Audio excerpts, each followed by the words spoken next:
আমাকে আর জল দিও না। আমি যে আমি যে খুব ক্লান্ত হয়ে পড়েছি। তুই ক্লান্ত হয়ে গেলে আমার বয়ে গেছে। আমার মরিচ চাই, সোনার মরিচ, বেশি বেশি সোনার মরিচ চাই। না না, এখানে আর থাকা যাবে না। এই মানে এদের অন্তরে লোভ জন্ম নিয়েছে। আমি যদি আর কিছুদিন এদের সাথে থাকি তবে এরা আমাকে মেরেই ফেলবে। এই লোভের শাস্তি তুই পাবি, তুই অবশ্যই পাবি।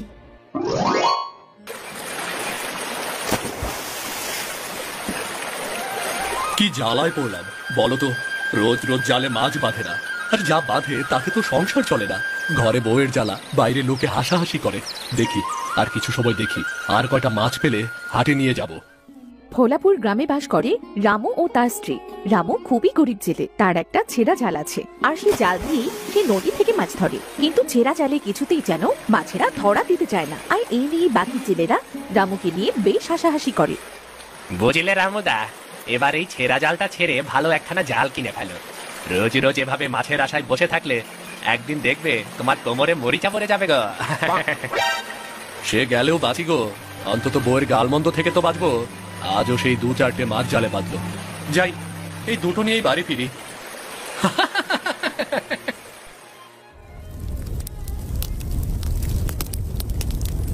এ কি, তুমি আজও খালি হাতে ফিরলে? কি করবো বউ, সেই সকাল থেকে টাটকা রোদে পড়ে নদীর ধারে বসে থাকি জালটা নিয়ে।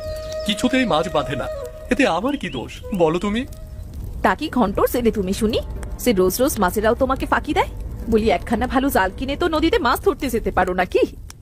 ওমা, জাল কিনবো তা টাকা পাবো কোথায়? ভালো একটা জাল কিনতে হলে তো ভালো টাকারও দরকার, তাই না? কাজ করতে পারো না? কাজ করে কিনবে, দরকার হলে নিজের রক্ত বিক্রি করবে। সত্য সব আজগুবি কথা। এই নাও, এটা বিক্রি করে একটা জাল আর ঘরের জন্য কিছু খাবার নিয়ে আসো। না খেয়ে এইভাবে দিন কাটানো যে আর সম্ভব না। কিন্তু এটা তো মা তোমাকে মুখ দেখে দিয়েছিল। মায়ের হাতের শেষ স্মৃতিটুকু তুমি এভাবে নষ্ট করে দেবে? পেটে যে একটা দানা পানি কিচ্ছু পড়ছে না, এই টিকলেতে তো আর খেতে দিচ্ছে না। শুধু শুধু ঘরে রেখে আর কি করব? একটা কাজে লাগিয়ে যদি উপকার হয় তবে তোমার মাও খুশি হবে। বেশ বেশ বউ, আমি তাহলে এটা বিক্রি করে রেখে আসি। রামু টিকলিটি শ্যাকরার কাছে বিক্রি করে একটা জাল আর কিছু আনাজপাতি, কিছু মরিচের ও বেগুনের চারা কিনে বাড়ি ফিরে এলো। এই কি, তোমায় কি নিয়ে আসতে বললাম বাজার করে? তুমি সবজির সাথে বেগুন আর মরিচের চারা কেন আনলে? সব সময় তো হাতে টাকা পয়সা থাকে না, তাই ভাবলাম এগুলো লাগিয়ে দেব। টাকা হাতে পেলেই হয়? টাকা হাতে পেলে শুধু বাজে নষ্ট করার ধান্দা। আপত্তির ঘাড়ে যে কি দেখে বাবা মা চাপিয়ে দিয়েছিল কে জানে, কোনো মুরত নেই এর। ঠিকই বলেছ, এই নাও বউ, জালও এনেছি। উদ্ধার করেছো আমায়, একেবারে উদ্ধার করে দিয়েছো। সেই তো ঘরের জিনিস বিক্রি করে জালটা কিনে নিয়ে এলে, নিজের তো আর মুরত নেই। কি মুখরা বউ রে বাবা, বাবারে বাবা, বাড়িতে টেকাই মুশকিল। যা তাও ভালো করে শুনতে পারিনি। পরের দিন সকাল সকাল রামু নদীতে যাবার জন্য ঘর থেকে জালটি নিয়ে বের হয়, আর তখনই পেছন থেকে এসে তার বউ ডাকে। হ্যাঁ, বের হলাম। ঝাড়ু কাঁধে কেন বউ? এভাবে কি দেখছো আমার দিকে? তোমাকে ছাড়তে আসিনি, মুখে ছাড়তে এসেছি। শোনো, নিজের শখের টিকলিটি বিক্রি করে তোমার জাল কিনে দিলাম। আজ যদি মাছ না নিয়ে বাড়ি ফেরো তবেই ঝাড়ু দিয়ে ছাড়বো। মাছ না নিয়ে বাড়ি ফিরবে না, এই বলে দিলাম। আচ্ছা বউ, তাহলে আমি গেলাম গো। কাল মহাজনকে বলে তো নৌকাটা ভাড়া নিলাম। প্রতিদিন নৌকা ভাড়া 50 টাকা। যদি মাছ না পাই নৌকা ভাড়া কিভাবে দেব? যা হয় পরে ভাবা যাবে, আগে গিয়ে দেখি। রামু নদীতে পৌঁছে জাল নিয়ে নৌকা বাইতে রাখলো। আজ অনেক অনেক দূরে যাব, যেখানে কোনো মানুষ যায় না, তবেই মাছ পাবো। আজ যদি মাছ নিয়ে বাড়িতে ফিরতে না পারি তবে বউ আমাকে আস্ত রাখবে না। দেখবো আজ জালে মাছ না বেঁধে কোথায় যায়। আজ মাছ নিয়েই বাড়ি ফিরবো। জালটি বরং এখানেই ফেলি। না, আমার কপালে মনে হয় কিছুই নেই। কি হলো তা কে জানে। এত চেষ্টার পরেও কেন যে আমার জালে মাছ বাঁধে না। নতুন জাল কিনলাম তবুও বাঁধে না। তবুও কপাল খুলবে যদি আর একটু চেষ্টা করো। চেষ্টার তোর কমতি রাখিনি। কত রকম ভাবেই তো চেষ্টা করলাম, কিন্তু সেই ফুটো কপাল আমার। নদীর ভেতরে আছে একটা প্রাসাদ, তার চারিপাশে আছে সোনালী মরিচ গাছ। সোনালী মরিচ গাছ। সোনালী মরিচ গাছ? হ্যাঁ, সোনালী মরিচ গাছ। যে একবার সেই সোনালী মরিচ খাবে তবে সে মনে মনে যাই বলবে তাই পাবে। সত্যি সত্যি বলছো তুমি? তাহলে আমি সেই সোনালী মরিচ খেতে চাই। যা মনে মনে বলবো তাই পাবো। তাহলে আমার আর এভাবে কষ্ট করতে হবে না। তবে তবে এভাবে দাঁড়িয়ে কেন? ঝাঁপ দাও নদীতে। রামু নদীতে ঝাঁপ দিয়ে নদীর একেবারে নিচে পৌঁছলো। এ কি, আমি তো জলের নিচেও নিঃশ্বাস নিতে পারছি। এটা তো আমাদের পৃথিবীর মতো, হাঁটা চলা সবই করতে পারছি। কোথায় সেই প্রাসাদ? কোথায়? কোথাও তো দেখছি না। দেখি তো, আর একটু সামনে গিয়ে দেখি। এই তো সেই প্রাসাদটি। মাছটির কথাই তো ঠিক। চারপাশে সোনালী মরিচগুলো কেমন ঠিক করছে। আগে গিয়ে আমি একটা সোনালী মরিচ খেয়ে দেখি তো। আমাকে স্পর্শ করার আগে আমার দুটি প্রশ্নের উত্তর দাও, তারপর আমাকে স্পর্শ করুন। প্রশ্নের উত্তর? কি প্রশ্ন? কিন্তু আমি যদি উত্তর দিতে না পারি? তাহলে আর কি? তাহলে তুমি তো আমার মতো এমন সোনালী মরিচে পরিণত হবে। এটা কোনো কথা? আমার মতো বোকাশোকা একটা মানুষ কিনা দেবে এই প্রশ্নের উত্তর? সোনালী মরিচ খেতে এসে আমি তো নির্ঘাত সোনালী মরিচ হয়ে যাব। কি হলো, করবো নাকি প্রশ্ন? হ্যাঁ, করো করো। যা কখনো উঠছে না, অথচ সেই দিনই আকাশে থাকি। উড়ে না অথচ আকাশে থাকে, সেটা? হ্যাঁ, সেটা হলো আকাশের চাঁদ। তুমি সঠিক উত্তর দিয়েছো। এবার পরের প্রশ্ন, যে নিজেকে ঝুলে অন্যকে আলো দেয়। মোমবাতি। তোমার উত্তর সঠিক হয়েছে। তুমি একটা সোনালী মরিচ যেখান থেকে খেতে পারো। মরিচটি খেয়ে তো কোনো ঝালই বুঝলাম না, এটাতে কোনো স্বাদই তো বুঝলাম না। এই মরিচ তুমি খেয়েছো মানে এখন থেকে মনে মনে তুমি যেটা বলবে সেটাই হবে। কিন্তু মাছটি তো বলেছিল আমার সব ইচ্ছে পূরণ হবে। তুমি মনে মনে যা বলবে সেটাই তো ইচ্ছে। মনে ইচ্ছে না জাগলে কি মানুষ সেটা মুখে বলে? হ্যাঁ, সেটাও ঠিক। তবে সাবধান, এটা অপব্যবহার কিন্তু করা যাবে না। যখন তখন লোভে বসে এটা ওটা চেয়ে লাভের চেয়ে ক্ষতি হতে পারে। আচ্ছা আচ্ছা, বেশ। আমার তেমন কোনো লাভ নেই গো, আমার সীমিত হলেই যথেষ্ট। এবার যে আমাকে যেতে হবে। তুমি যাচ্ছ, আমাকেও সাথে নাও। আমি তোমার সাথে তোমার পৃথিবী দেখতে চাই। বেশ বেশ, তাই চলো। রামু মরিচের গাছটি নিয়ে নদীর ওপর উঠে আসে আর তার জালটি নিয়ে নৌকা বেয়ে কুড়ে ফিরে আসে। নদীতে দেখা হয় রাকেশ নামে সেই ছেলের সাথে। রামুদা, ও রামুদা, আজও বুঝি একটা মাছও পেলে না? না, পেলাম না, তাতে তোদের কি? রোজ রোজ আমাকে নিয়ে তোদের এত মাথা ব্যথা কেন বলতো? আরে দাদা, আমার খেপে গেছে। তোমার কপালে ওই মরিচের চারাই আছে, বুঝলে? মাছ তোমার কপালে নেই গো, মাছ তোমার কপালে নেই। আমার কপালে সোনা থাকবে, তোদের কপালে মাছের মও যেন না থাকে। তোমার দোয়াতে যদি নদী শুকতো তবে সব মাছ তো তুমিই পেতে। যাও, ফুটো এখান থেকে, যাও তো। আসছে। আরে আমাদের মাছগুলো সব কোথায় গেল? দিনুদা, ও দিনুদা। আমি তো তাই দেখছি গো দাদা, সব মাছ তো সাথে সাথে উধাও হয়ে গেল। ওই ব্যাটার কথাই তো দেখছি বিষ আছে। হায় হায় গো, ওর কথাই তো নদীও শুকাতে পারে দেখছি। কি হবে তখন? রামু মরিচের চারাটি নিয়ে বাড়ি ফিরে এলো। রমা রান্না করছিল, সে রামুকে দেখে এগিয়ে এলো। এ কি, মাছ কই? আজও মাছ পাওনি? আসলে বউ, সারাদিন বসে কোনো মাছ পাচ্ছিলাম না। কথা দিচ্ছি কাল থেকে বেশি বেশি করে মাছ আনবো, বুঝলে? হতভাগা অপয়া হতস্তারা, আজ বুঝলাম এতদিন শুধু বসে থেকে থেকে মাছ না ধরে বাড়ি ফেরা হতো। আরে না রে বউ, শুধু শুধু কেউ কি আর বসে থাকে নাকি? বাড়ি থেকে এক্ষুনি দূর হ। আজ থেকে তোর খাওয়া দাওয়া সব বন্ধ। অকর্মার ঠিকই, কোনো কাজে মুরদ নেই। এই যে বলে দিলাম বউ, আমার মুরদ নিয়ে কোনো কথা বলবে না, তাহলে কিন্তু খুব খারাপ হবে। মুখ খুলিস না আমার, বলে দিলাম। খারাপ হবে? কি খারাপ হবে শুনি? মরিচ গাছ দিয়ে বাড়ি সাজাচ্ছে, আবারও দেখো কোথা থেকে একটা মরিচ গাছ তুলে এনেছে। দূর হ, বাড়ি থেকে দূর হ। সত্য সব আবর্জনা।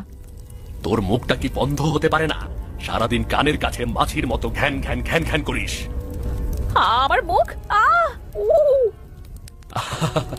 গেছে গেছে গো, মুখ বন্ধ হয়ে গেছে।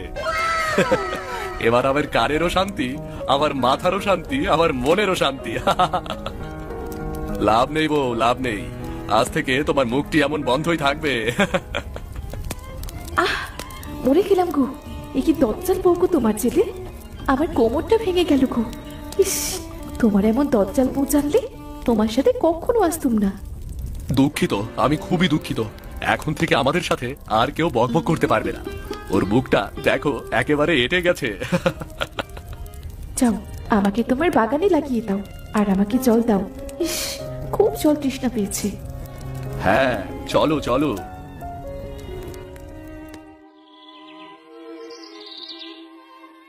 ব্যাস, এবার তুমি থাকো। আজ আমি একটু শান্তিভাবে বিশ্রাম নেই। কানের কাছে কোনো বক বক নেই।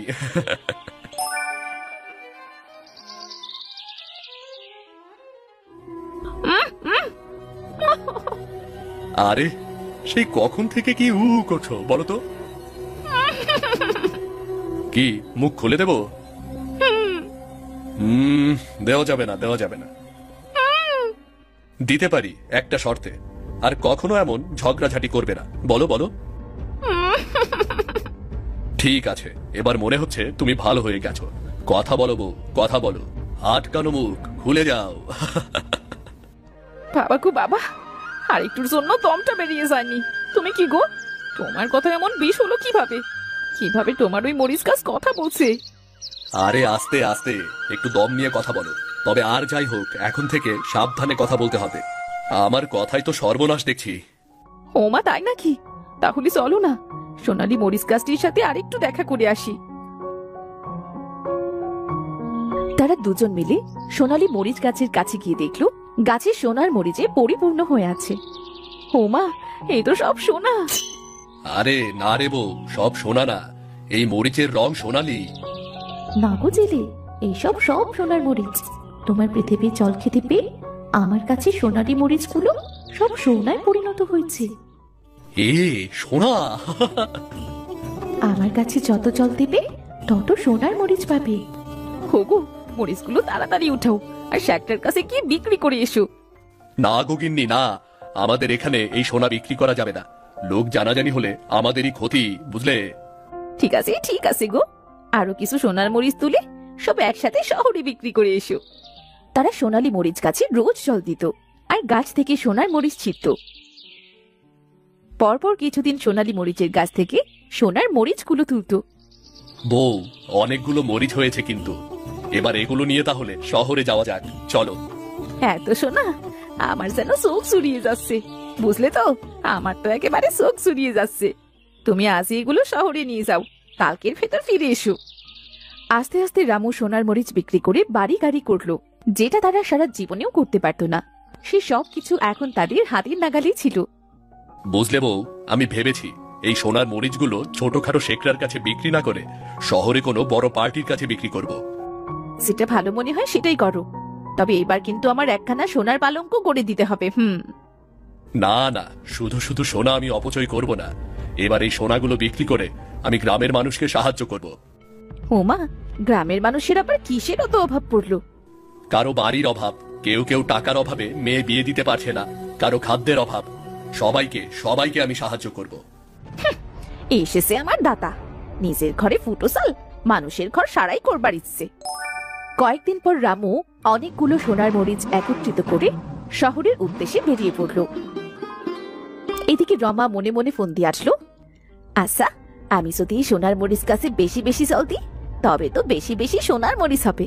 একবার মরিচ তুলবো, আবার জল দিব, তারপর আবার মরিচ তুলবো, তারপর আবার জল দিব। এমন করে বেশি সোনার মরিচ নিয়ে আমি একটা সোনার পালঙ্ক করব।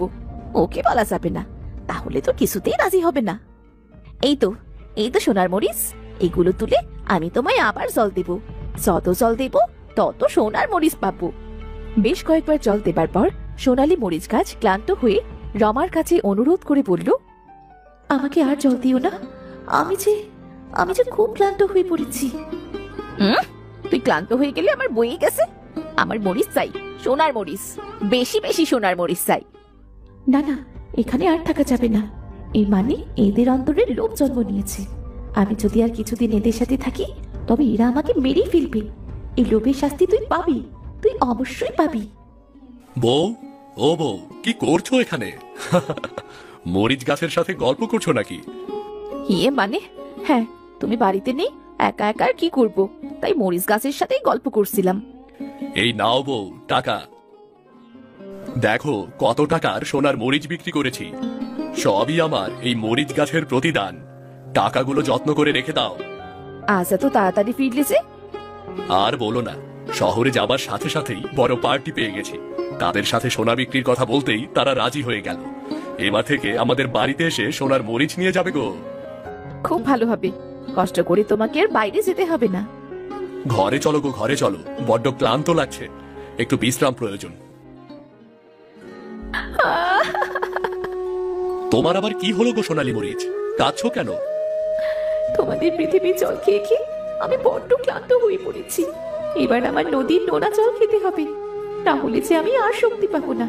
আমি শক্তি না পেরেছি তোমাদের সোনার মরিচ দিতে পারবো না। ওমা, এই কথা। আচ্ছা বেশ বেশ, তাহলে আমি তোমাকে এক্ষুনি নদীর জল এনে দিচ্ছি। না গো না, আমাকে নদীতে নিয়ে চলো। কিছু সময় নদীর জলে ডুবিয়ে রাখলে আমি আবারও আগের মতো শক্তি ফিরে পাবো। আচ্ছা বেশ, তাই চলো। তোমার বউ আমাকে তুলুক, কালকের পর থেকে তার সাথে আমার ভালো বন্ধুত্ব হয়েছে, আমাকে সেই নিয়ে যাক। আচ্ছা বেশ, তাই চলো। দুজনে মিলে মরিচ গাছটি তুলে নদীর জলে নিয়ে গেল। এবার কি করবে? আমাকে কিছু সময় নদীর জলে ডুবিয়ে রাখো। এ কি করলে তুমি মরিচ গাছ? হায় হায়, আমার বউকে তুমি গাছের মরিচ বানিয়ে নিলে। এ কি করলে? যেমন কর্ম তেমনি ফল, ও লোভে শাস্তি পেয়েছে। আজ থেকে আমার এই কাছে সারা জীবন ও মরিচ হয়ে চলে থাকবে। আর তোমার কাছে থেকেও আমি সেই শক্তি কিনে নিলাম, যেটা তুমি মুক্তি বলার সাথে সাথেই খুঁজতো। এটা কি করলে বউ, এটা কি করলে? কেন এত লোভ করলে তুমি? কেন এত লোভ করলে বলো আমাকে।